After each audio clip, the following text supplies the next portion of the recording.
I'm Gene Valicenti in the Cathedral of St. Peter and Paul in Providence. This is our 10 News Conference year-end interview with the new bishop in town, Bishop Bruce Lewandowski. He's waiting for us. Bishop, welcome to 10 News Conference. Nice to have you on. First question, are you staying?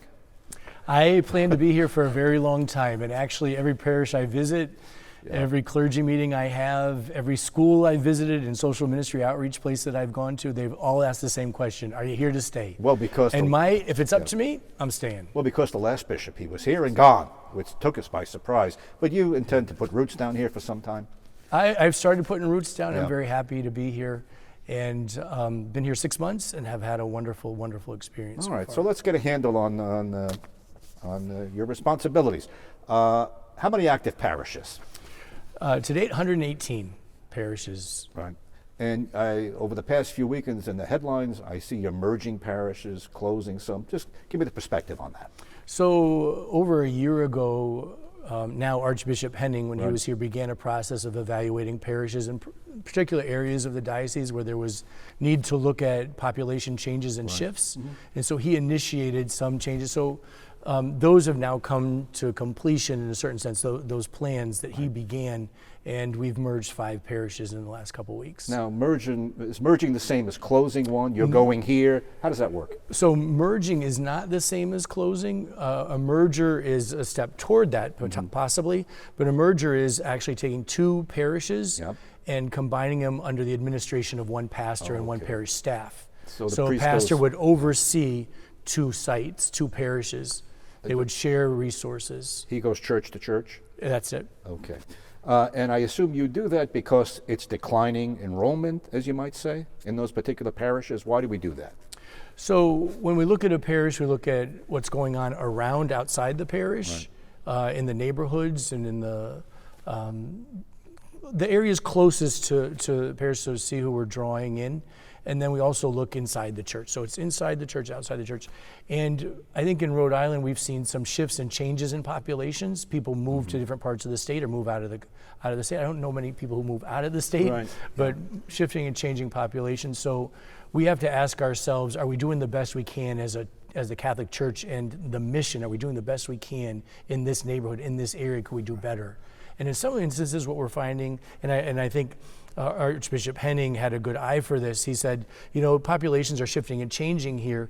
We have a very large church in this configuration of parishes. Let's fill that church with these folks and do the best we can for them.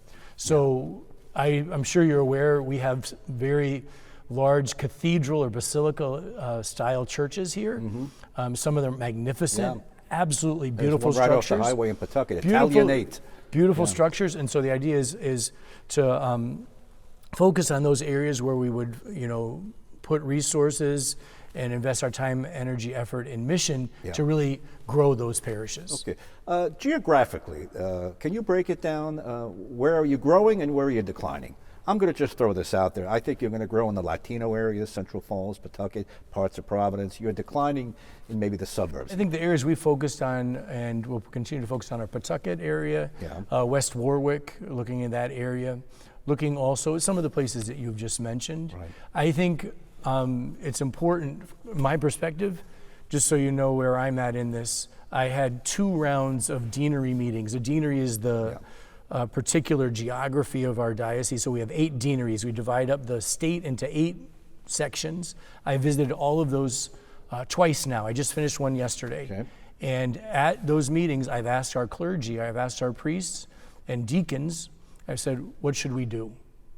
All right, we can go forward and just by attrition, get smaller and kind of grow, shrink into a footprint, or we can be very intentional and choose the footprint and look at where we're going and plan that destination, that goal. So I think in our planning process now with my understanding of the state and with the input from pastors and from parish leadership and chancery staff, we're going to end up somewhere in the middle of that. We're not going to go all by attrition and just let this go and see where it ends up. And we're not going to go full speed and say, this is the goal, this is the destination, what we're going to work for. It's going to be somewhere in between that. And I think the areas you mentioned would be areas that we would look at or are continuing to look at. have not set up another round of mergers yet, because I want to stop and say, I want to get a sense of who we are and where we're going. Okay. But am I correct in assuming the suburbs are declining where the inner city Latino areas are growing? Or I don't want to be too broad. So you're, I don't want to paint it too broad a brush. pushing me now into another conversation, which is we're struggling a little bit in our Latino community because of the full court press on immigration enforcement and detention. Yeah. So while we have communities there are vibrant and very faith-filled, because of the present immigration situation in our state, we have folks that have chosen, and I have no problem with it, they've chosen to stay home. And our actual attendance at those masses where our Latino communities is down, and for good reason. People want to stay home because they're fearful about going out and somehow tripping the system where they might be picked up, detained, and deported. Well, now you've opened the door. Well, you pushed me in that direction by saying Latino community in our big city I was parishes. going to get to that Those topic, but parishes we're going are there. thriving, but under the present conditions, they've had to go into hiding. Okay, so let's make news now, because this is the first I'm hearing of this. You are actually saying, since the ICE raids began, that you see a decline in enrollment or a decline in attendance at Latino churches in the inner city? There is. What percentage? I would say I wouldn't say that we're at half. I would say in some parishes we'd maybe be down 30%. And you directly attribute that to ICE raids going on elsewhere? So drive through Central Falls at midday when people should be at work, at laundromats, shopping, going to the pharmacy, getting a haircut, taking their kids out for a stroll, their dogs. Nobody's on the streets. Nobody's on the streets. To my knowledge, there have been no ICE raids in a church. No, there have not, but they've been around churches and around schools. So I'll use an example. Last night I was at St. Bartholomew Parish. We're right now in the Guadalupe Novena, which is for the Latino community one of the largest, if not the largest celebration, most important and special celebration of the year, leading up to the Feast of Our Lady of Guadalupe, 9 nights. So the pastor says to me last night, he says, Bishop, don't expect too many people for the Mass, because all around us these last 2 days, it's all out word on the street that ICE is around and people are not going to come out. So even though ICE doesn't go into the churches, you have heard that people are fearful of coming to church, parking their car or walking to the church. They're fearful? Yes.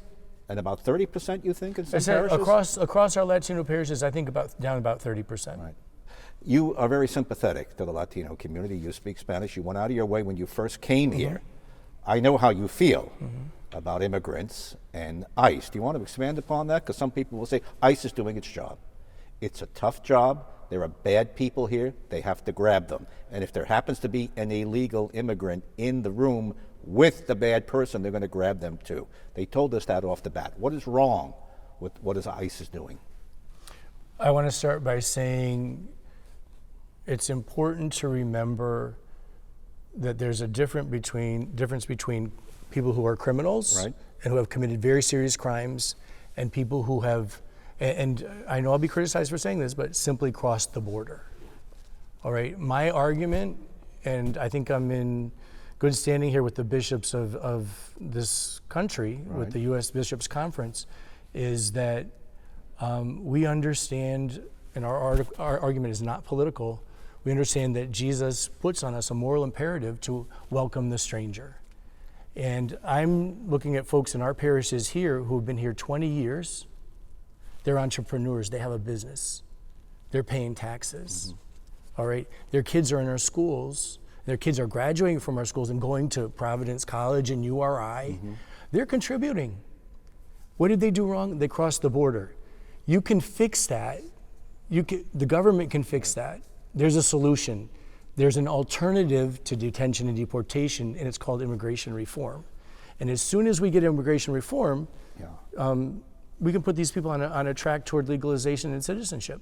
You said you're going to get in trouble saying some of this. Why do you feel that way? Well, because I understand. Because there are people who feel completely opposite than you. That I understand that. Breaking into the country, crossing the border illegally is wrong. They don't belong here. How about if they go back and come in the right way? And that's separate and apart from the bad people ICE is trying to get, drug dealers and murderers. So I have no problem with that.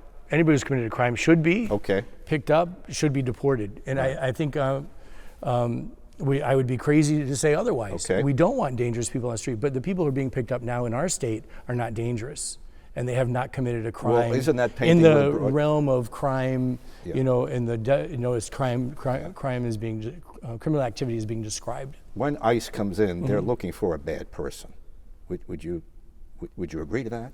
They're not here to just pick up a non-violent immigrant who's minding his own business, going to work and coming back. That's not the intention. The intention is to pick up a bad person. And by the way, the act of grabbing them, it's disturbing.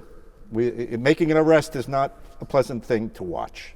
Are you discounting the notion that they're after the bad person? What I'm saying is they may go in for a bad person, but they have what they call collateral, and they'll take anybody and everybody who's with them. Well, they said that off the start they would do that. And that if the bad person is with, let's make it simple, with a good person, who happens to be here illegally, they're going to grab them because they can't look the other way. So that's where we are. Yeah.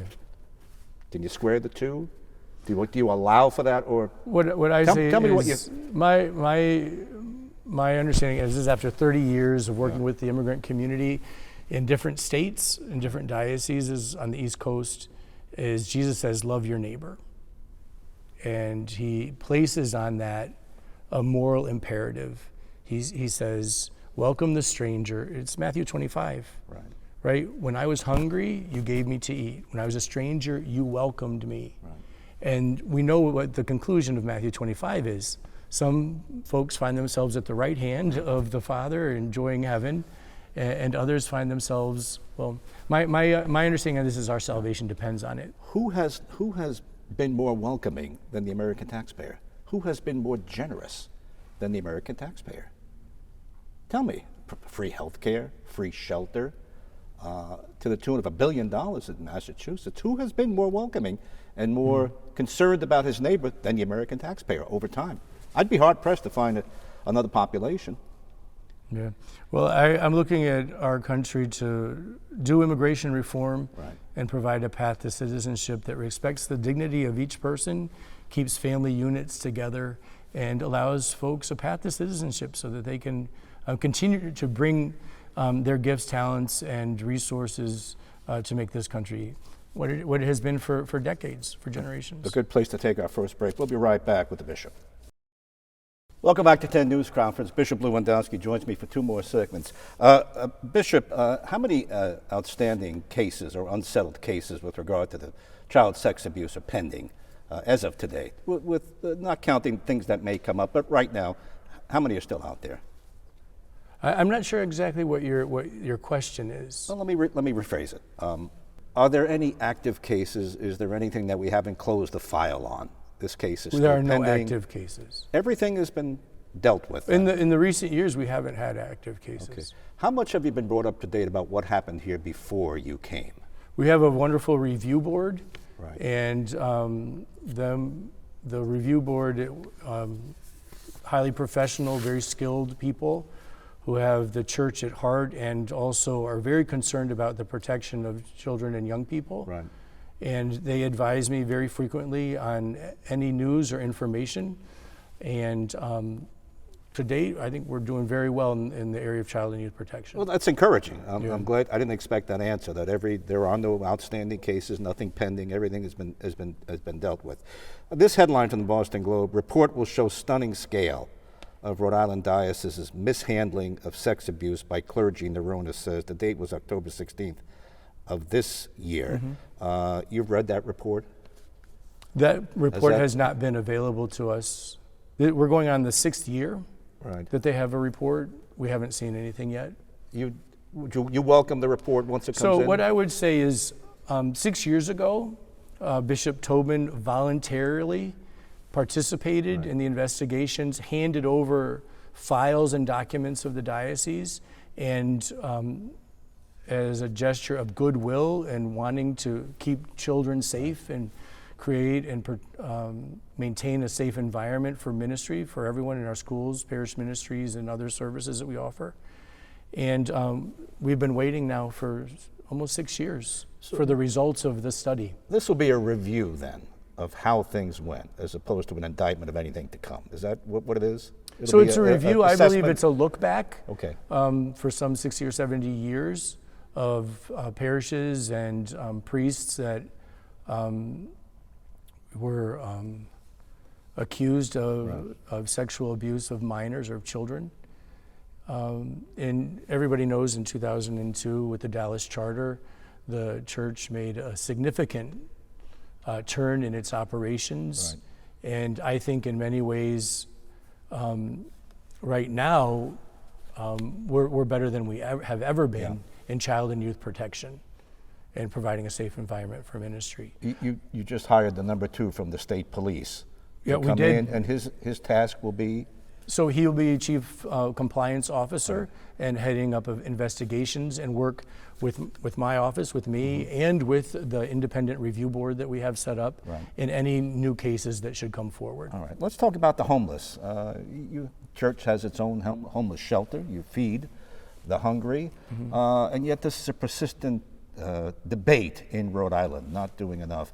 Taxpayers have shoveled tens of millions of dollars at the homeless problem. Is there a disconnect here?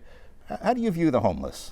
So I'm going to go back to the same phrase I said previously, love your neighbor, love your neighbor. I'm just going to keep saying love your neighbor, do good for those that are around you and in need. And the Lord says, your salvation depends on it. When we're talking about homelessness, we're talking about a whole range of issues and concerns that affect people's lives. Yep. It's not just homelessness, all right? We're talking about some folks who have serious problems with their mental health. And so it needs to be a multifaceted, multidisciplinary approach. I think what we do is we provide people a meal and a place to stay at night. And through our other services, we try to offer them, supports for mental health care, for their physical health and well-being health care, anything that we could use to help them take the next step into a permanent stable housing. Yeah. That takes a long time. It's not easy. I think that across the state there are agencies and different not-for-profits that we collaborate with that are working hard at this. I find it, again, quoting scripture, Jesus said, the poor you will always have with you. And I think this is a situation that we will have to continue to face for a very long time. A panhandler greeted me on the way here. You're very close to the highway. Yep. And I remember going over this with Bishop Tobin, and he said it's okay not to give to a panhandler. Give to Emmanuel House. Give to us, we'll take care of it. How do you feel about that? Do you roll your window down? I do. You do? I do. I don't know what people's circumstances are at that moment, and I don't know what it is what they need. Could they, if I give them a buck or two, are they going to abuse it and use it in the wrong way? It's possible. I don't know a person's need. I don't know the level of their deprivation and want. And I try to be as helpful as I can to people. I try to live with this, Gene. One of my core values and beliefs, Jesus left everybody better than he found them. And I want to do that. That's my goal in life. So even I want you to feel better about having met me today. So I do. I'm enjoying this. I meet hope you're enjoying this too. I meet a person on the street and they know who I am. Yeah. All right, I'm a public person. All right, I'm usually dressed like this. I don't have a lot of clothes. Right. This is my not just my work uniform, it's my life. So I see people and I try to engage them, conversation, help them out. And if there's a need that I can help with, I'm going to help. Okay, we'll be right back. One more segment with the bishop. Welcome back to our final segment, Bishop Lewandowski. Let's do kind of a lightning round, topic to topic. Sounds good. The role of women in the church. I know how the Vatican feels. How do you feel here? Role of women in the Diocese of Providence. Women, in many respects, are the backbone of our parishes. Most of our volunteers, most of the folks in ministry, most folks in administration at the parish level are women. The church can't continue without them. Their contributions are substantial, very valuable, and necessary. I think the role of women in our diocese, we could highlight more the contributions of women, but they're doing a great job in ministry and in service in a lot of our parishes and institutions. Gay parishioners, welcoming them, is it everybody's welcome. Hate the sin, love the sinner? Is that my understanding of how the church views homosexuality? Some have Do said not that. approve, consider it a sin, but you're welcome if you don't practice the sin. Am I making that too simple? No, some have said that. Yeah. I think what we have to say is there's been an evolution in understanding Right. in the Catholic Church of understanding same-sex attraction and how people follow the Lord. And so we always say in the church, everyone is welcome to an encounter with Christ. Mm-hmm. And we don't know what that encounter with Christ is going to do in a person's life. When the Lord meets us, all right, he does with us what he wants. Okay. And everybody's open, invited, and welcome. You know, we're open to everybody, welcoming, inviting anyone to that encounter, that experience of our Lord. Come to church. Pro-choice politicians. Your predecessor famously said, if Joe Biden is in town as president, he really ought not to come to my cathedral. He's not going to get community. He's not welcome as a pro-choice politician. Where do you stand on that? I want to be very honest about this. Yeah. We will never, as a church, have 100% value alignment with all politicians, but that doesn't mean we shouldn't work together. There are some places where there's an intersection and our core values, and we can work together and collaborate. Mm-hmm. And where that intersection is, I'm going to work. So I've had the opportunity to meet with a number of folks in the legislature and other folks in the local government throughout the state. And my words to them has been, let's collaborate, let's work together on what we can agree on. And there's a lot we agree on. So they're all welcome to come in. You're not laying down any line. Well, you're pro-choice, you're actively working against. Let's work together. Come to Mass. Let's work together. Okay. How do you feel about Donald Trump? I love this country. Take your time if you want to think about it. I love this country. Yeah. And I have great respect for the office of the president. Right. I love this country and would live and die for this country and its values and what it stands for. My family came here as immigrants from Poland, and this country has given us a wonderful life, wonderful opportunities, the possibility of great education, great life of faith living in our church, freedom of religion. So I would, that I'm going to consider that your Christmas gift to me, that question. I would say, as I said about value alignment with other folks, there is some value alignment. He's done a lot for the pro-life movement and things to push forward on the protection of life at every moment, from conception to natural death. But at the same time, I'm concerned about the policies around immigration, detention, and deportations. Very concerned about that. So again, great respect for the office of the president and for what that office means for our country. About just about 30 seconds left. Do you enjoy this? Do you enjoy being the public face of the diocese? Do you enjoy a back and forth, a vigorous give and take with tough questions? Or maybe you don't. Maybe you want to tend to the poor and write your homily and just do the duties of a priest. Tell me, with just about 20 seconds left now. You take the last word. I am here to give my everything and all for the people of Rhode Island.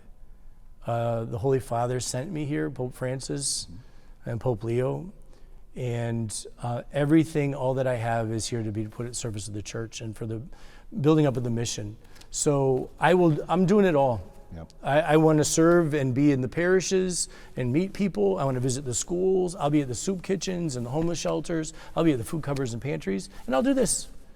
This is the mission. This is the call of the bishop, to be there with and for his people at every moment in all things, in all circumstances.